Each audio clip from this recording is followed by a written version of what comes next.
Hi there YouTube, I'm in Southport this afternoon on Saturday. So I just dropped the kids off a couple of hours ago at a BMX park in Liverpool. It's about 25 minutes away from where I am now. So I drove up here to get my hair cut actually, but I never got around to doing it in the end. So I've just walked out on the pier here in Southport. And I got my camera out because I just show the scenery because it's quite nice. It's the tide's out, they've got these great mud flats. Very long pier in Southport, bit of perspective there.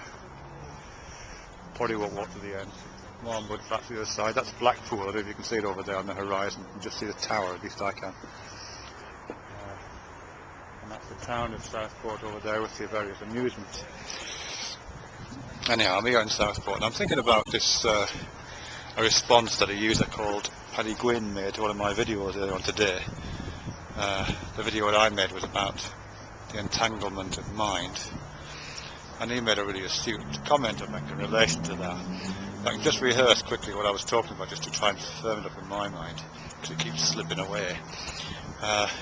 It's really, I'm trying to get away from what I think is an intuitive position that I certainly come to thinking about minds and consciousness with, which is that a mind is something that sits inside a person's head, and my mind is inside my head.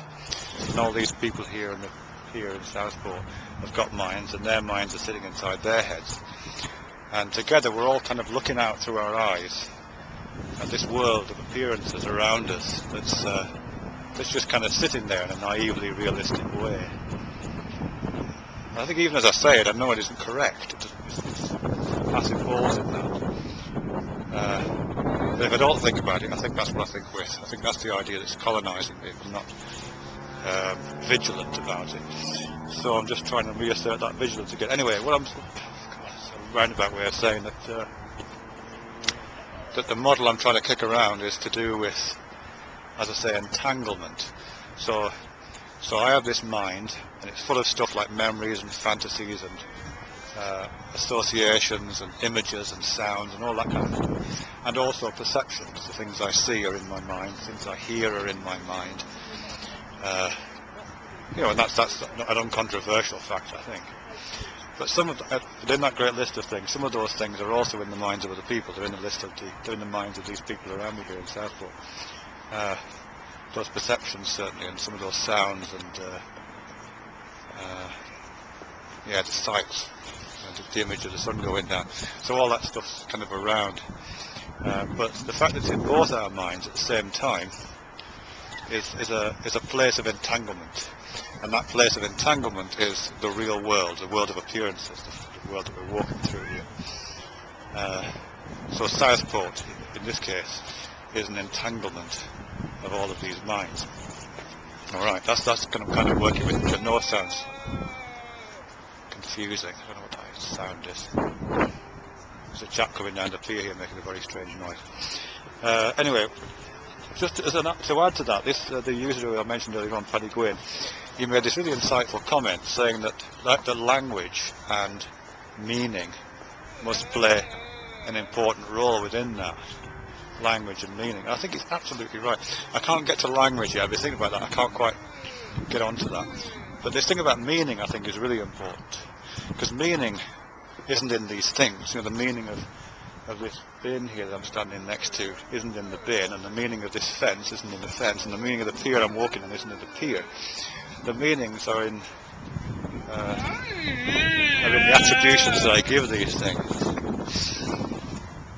So I'm just wondering what the story is with that, what the relevance of that is.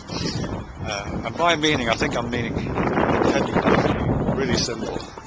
So the meaning of this fence that's in front of me here, the meaning of that fence in terms of its appearance is to stop me walking off the edge of the pier onto the mud flats below.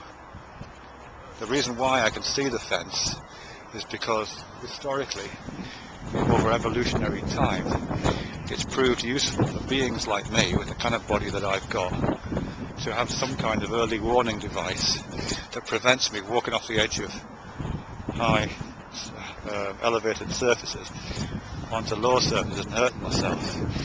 and I call that early warning device seeing, and I call these apparent objects that seeing reveals things like fences.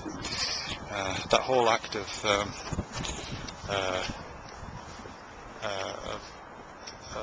forming perceptions out of the world, including things like the sounds I hear and the things that I see, this world of appearances, is a web of embodied meanings.